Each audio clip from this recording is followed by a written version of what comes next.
ഇത്രയും വില കൂടിയ സിൽക്കിന്റെ ചുപ്പൊക്കെ വാങ്ങിക്കാനാണ്. അപ്പനും അപ്പയും എങ്ങനെ ഇരിക്കുന്നു? നോക്കണം, ഇപ്പൊ അപ്പച്ചനെ കണ്ട പഴയ ഇളവുങ്കൽ തോമസ് ഭാഗവതർ.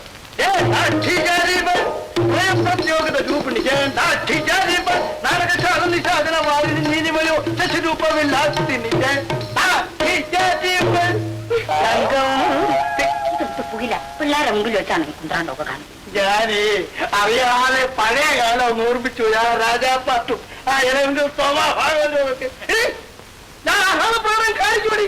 എന്റെ മോൻ ആദ്യമായിട്ട് ശമ്പളം കെട്ടി രൂപ കൊണ്ട് അവന്റെ അപ്പനും അമ്മയ്ക്കും പെങ്ങൾക്കും തുണിയും മണിയൊക്കെ വാങ്ങിച്ചുകൊണ്ടിരിക്കുക. ഞാൻ അതൊക്കെ കാണിക്കൂടി. നമ്മുടെ കഷ്ടപ്പാടെല്ലാം മാറും അപ്പച്ച. എല്ലാ അപ്പച്ചന്റെ ആഗ്രഹം പോലെ തന്നെ നടക്കും. അന്തിത്തിരി കത്തിച്ചാലേ ഒരു തുള്ളി മണ്ണെണ്ണ കടം ചോദിച്ചിട്ട് തരാത്തോടുണ്ടല്ലോ. ഇപ്പൊ വീട്ടിലോട്ട് കയറിയെന്ന് പറയാ.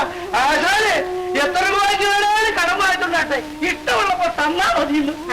അത് എന്റെ മോനെ നല്ല ശമ്പളമുള്ള ജോലിയാണെന്ന് എല്ലാവരും അറിഞ്ഞു. അതാ ഓരോരുത്തന്മാര് പിന്നാലെ നടക്കുന്ന. മോനെ അങ്ങനത്തെ ഒരു പശുവിനെ മേടിച്ചു തന്നെ മോനെ. ഇതിന് പശുവിനെ വേണ്ടടി, കുതിര വാങ്ങിച്ചോ. മോനെ ഞാൻ ചോദിച്ചോട്ടെ, നിനക്ക് ഈ റെസ്റ്റ് വാച്ചും ഈ കളസും ഒക്കെ വാങ്ങിക്കാൻ ഒരുപാട് രൂപയെ കാണുമല്ലോ. അഡ്വാൻസ് കിട്ടിയത് അപ്പച്ച.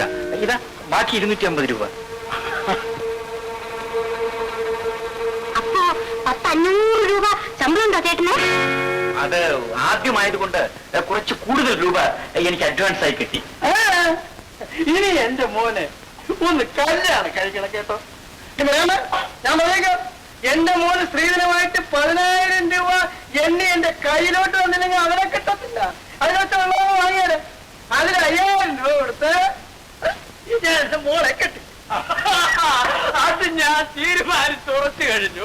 ഇനി പൗലോസ് മോൻ വന്ന് പെണ്ണിനെ ഒന്ന് കണ്ടേച്ചാ മതി. അവൻ പറയുന്നത് പോലെയൊക്കെ ആലോചിച്ച് രണ്ട് കാര്യങ്ങൾ ചെയ്താൽ മതി കേട്ടോ. ലോ നാപ്പി എന്നാ മോൻ പൗലോസ് വന്ന് പെണ്ണൊന്ന് കണ്ടാട്ടെ.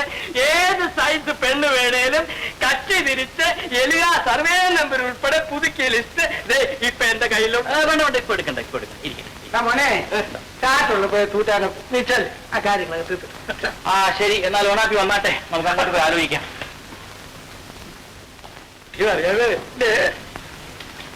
ഈ പെണ്ണിന്റെ തക്കും തലമൊക്കെ എങ്ങനെ ഇരിക്കുന്നു, അതിന്റെ വിശദാംശങ്ങളൊക്കെ ഉണ്ടല്ലോ. നമ്മുടെ മുമ്പ് ചോദിച്ച് മനസ്സിലാക്കാൻ നാണിച്ചിട്ടാ അവൻ അയാളെ വിളിച്ചോണ്ട് പോയി.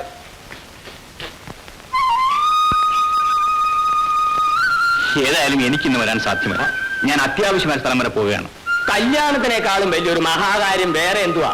അത് എന്റെ ഒരു സ്നേഹിതന് ഒരു അക്കിടി പറ്റിയിരിക്കുകയാണ്. കാര്യം എന്നാന്ന് വെച്ചാ പറ, ഞാനതൊരു വഴി ഉണ്ടാക്കാം. ലഭിച്ചേട്ടാ, അവന് കുറച്ച് രൂപ കളഞ്ഞു കിട്ടി. അതുകൊണ്ട് അവൻ ഉദ്യോഗം ഉണ്ടാക്കി. അപ്പോഴാണ് അറിയുന്നത് അത് ആരുടെ കളഞ്ഞു പോയ മുതലാണെന്ന്. അതവന്റെ യോഗം. ഉടമസ്ഥൻ ആരാണെന്ന് അറിഞ്ഞിട്ടും തിരിച്ചു കൊടുത്തില്ലെങ്കിൽ പാവമല്ലേ? നീ പോടാ കൊച്ചനെ. ഈ കാലത്ത് അതൊന്നും നോക്കരുത്. നീ മോട്ടിച്ചതല്ലോ. ഇല്ല, സത്യമായിട്ടും കളഞ്ഞു കിട്ടിയതാ. അല്ല, നിനക്കോ നിന്റെ കൂട്ടുകാരനോ? കൂട്ടുകാരന്. അവന് ഒരേ വിഷമം, എന്തെങ്കിലും വഴി പറഞ്ഞു കൊടുക്കണമെന്ന് അവന് ഒരേ നിർബന്ധം.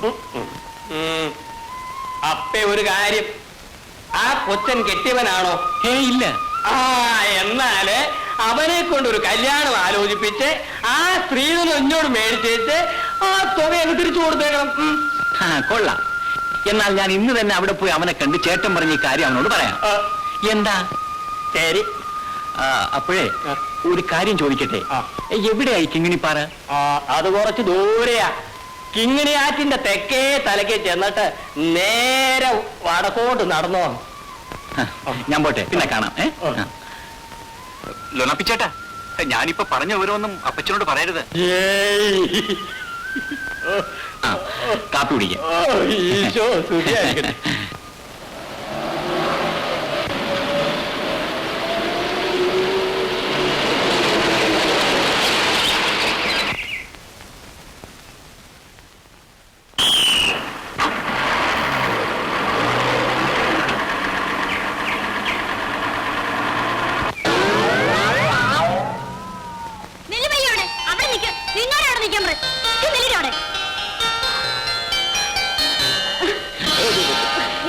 പശു കയറുമായിട്ട് ഓടിപ്പോയോ? കയറില്ലാതെ ഒരു പശു വിരണ്ടു വന്നു. എന്നാ കയറ് പൊട്ടിച്ചതായിരിക്കും. എങ്ങോട്ടാ പോയത്? ദാ നിൽക്കുന്നു. കളിയാക്കുന്നു. ചക്കെന്ന് പറഞ്ഞ തുക്കം ഇങ്ങോട്ട് വാവങ്ങളെ. എന്നെ ഞങ്ങളെ ഇപ്പോഴാ നിങ്ങളുടെ പശു കയറും പെട്ടിച്ചോണ്ട് ഇതിലെ ഓടിപ്പോയത്, അറിയാമോ? അയ്യോ, ഒന്ന് പിടിച്ചു തരാമോ? പുണ്യം കിട്ടും. എനിക്ക് ഓടി ഓടി വയ്യ. എടാ പശുവേ, ഞാനിതാ വരുന്നു. മര്യാദയ്ക്ക് അവിടെ നിൽക്ക്. പെങ്ങളെ വടിയതാ.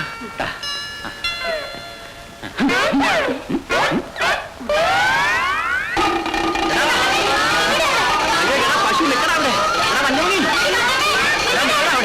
അയ്യോ അയ്യോ.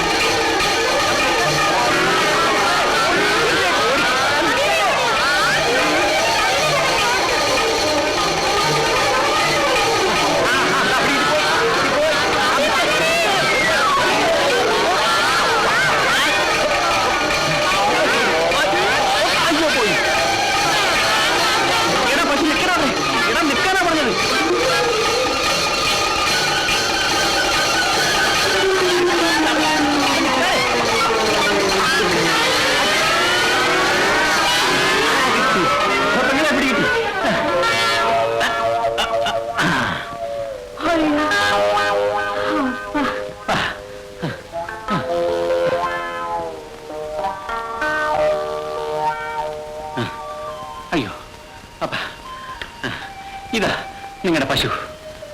കുത്തുവന്നിട്ട് ചെയ്തോ? അല്ല, ആണുങ്ങളെ കണ്ടാൽ കുത്തുന്ന സൈസാണോ ഇത്? ഇല്ല ചേട്ടാ, പഞ്ചപാവമാ. പക്ഷെ ഒരിടങ്ങാടുണ്ടായ പിന്നെ ഇങ്ങനെ ഒരേ ഓട്ടമാ.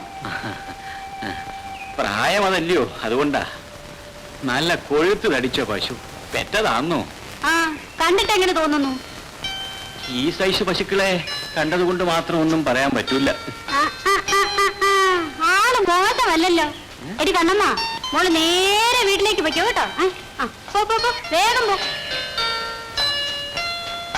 ചേട്ടൻ എവിടുന്ന് വരുന്നു? ഞാനിപ്പം തെക്കുന്ന് വരിക. പേരെന്താ? ലീനാമ്മ. ചേട്ടന്റെ പേര്? പൗലൂസ്. ലീനാമ്മയുടെ വീടെവിടെയാ? ഇവിടെ അടുത്താ, പണിക്കരയത്ത്. പണിക്കരയത്ത് റപ്പേൽ. എന്റെ അപ്പനാ. അപ്പൻ എന്താ ജോലി? തോട്ടത്തിൽ കൂലിപ്പണിയാ. അപ്പനുണ്ടോ വീട്ടില്? എനിക്കൊന്ന് കാണണം.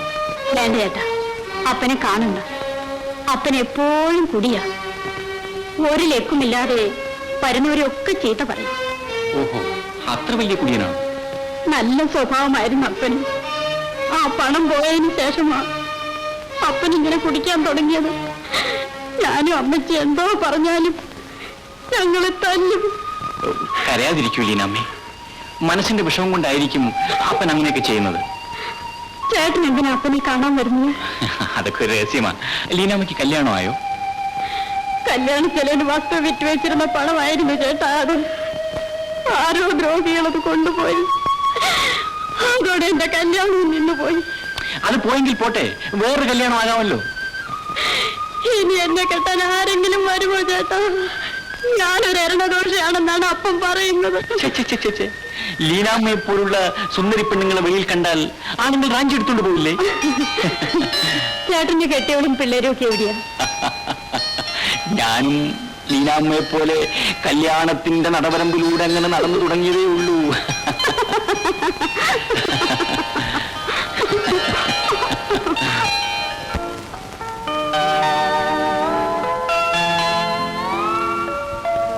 ഇതാണ് കുറുക്കുവഴി. എത്ര മനോഹരമായ സ്ഥലം. ഇവിടെ ആരുമില്ല, നമ്മൾ രണ്ടുപേരും മാത്രം. എനിക്ക് ലീനോട് എന്തൊക്കെയോ പറയണമെന്ന് തോന്നുന്നു. പിന്നെ എന്തിനാണ് മേടിക്കുന്നത്? പറയണം. ലീന വരൂ, നമുക്കത് അവിടെ ഇരിക്കാം.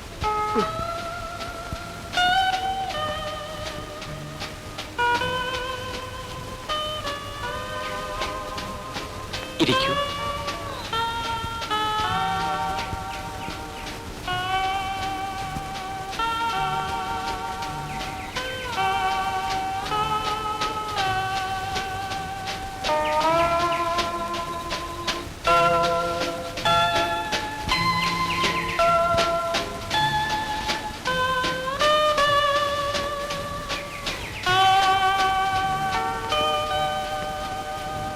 എന്താ സൂക്ഷിച്ചു നോക്കുന്നത്? കണ്ടിട്ടും കണ്ടിട്ടും കൊതി തീരുന്നില്ല. ചേട്ടൻ എന്നതാ പറയാൻ വന്നത്? കാട്ടിൽ വെച്ച് ശകുന്തളയെ കണ്ടു മോഹിച്ച ദുഷ്യന്തനെ പോലെയാണ് ഞാൻ. ആരാ ചേട്ടാ ആ ശകുന്തള ചേർത്തി? ക്രിസ്ത്യാനിയാണോ? ഒരാശ്രമ കന്യ, ലീനയെ പോലെ മനം മയക്കുന്ന ഒരു മാലാഖ. ശകുന്തള ചേട്ടത്തിയെ ദുഷ്യന്തനൻ ചായൻ എന്നാ ചെയ്തു? ദുഷ്യന്തൻ കാട്ടിൽ വേട്ടയ്ക്ക് വന്നു, ശകുന്തളയെ കണ്ടു, ഇഷ്ടപ്പെട്ടു, രണ്ടുപേരും സ്നേഹിച്ചു. അവിടെ അപ്പൻ മൂക്കുമുട്ട കുടിച്ചേച്ചു വന്ന ദുഷ്യന്തനൻ ചായനെ പൊതിരെ തല്ലി കാണൂലേ? ഇല്ല, വിവരമറിഞ്ഞ കണ്ണു മഹർഷി